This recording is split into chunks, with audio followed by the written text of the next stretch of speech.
I started Shopify dropshipping in 2019, and after just 2 years, I quit. I used to sell low quality products. The shipping was just too long and customers weren't having a good experience with my store. And after doing this business model for a few years, I was able to make a lot of money doing so. It seemed pretty foolproof doing this business model because I was making a ton of money, but the only thing that I really saw going wrong, I was constantly trying to find the new winning product of the season. I kept making a ton of stores, and even though I was making good money doing it, I just didn't see doing this specific way of Shopify dropshipping lasting long term. I wasn't branding my products, I wasn't using US suppliers or a sourcing agent, and I didn't create a real brand with my store. I was simply just taking AliExpress products, putting it on my store, and just trying to get as many sales as possible. After one of my really big stores that happened in such a short amount of time, I truly knew that I had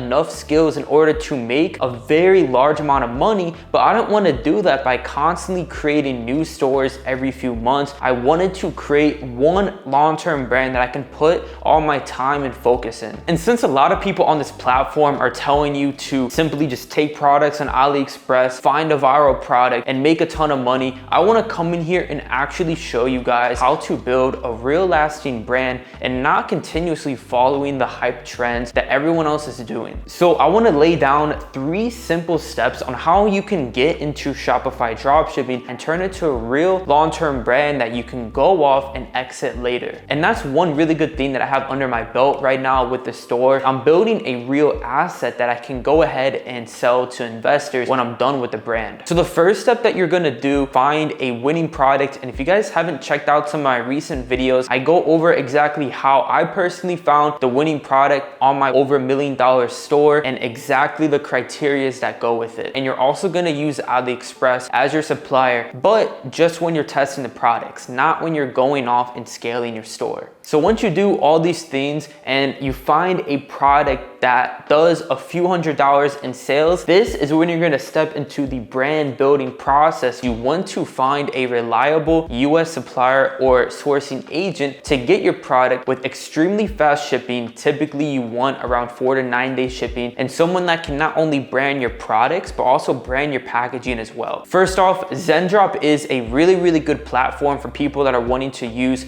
US suppliers. And the second one is actually an agent that I use that I'll go ahead and put down in the description to this video. So if you're already making a few $100s in sales with a product, you can go ahead, you can fill out the application below and use my direct sourcing agent. And if you haven't achieved those numbers yet, you can always come back to this video and apply when you're ready. And the third step that you want to do is you want to get complete custom content on your website with your newly branded product. A lot of people try to overcomplicate e-commerce, but your main objective is truly just finding a person that doesn't know what your brand is or anything like that and converting them into not only a buyer, but a returning and lifetime customer on your store. And there's 2 main ways to do that. The first one is obviously having a great product, and the second thing is to make sure that your brand has that brand appeal with the logo on your product, logo on your packaging, and just overall a great customer experience. And all these things really correlate with bringing more trust between you and the potential customer. Because on any good brand, your returning customer rate should be around 15 to 25% of your total sales. I've been doing this brand building model now for over 1.5 years, and I can confidently say that I'm never gonna go back to the old Shopify dropshipping model. I'm gonna continue building brands, and I'm gonna continue building the equity on these brands as well, so I can sell it off later for a really big bag. With that being said, I will see you guys inside the next video.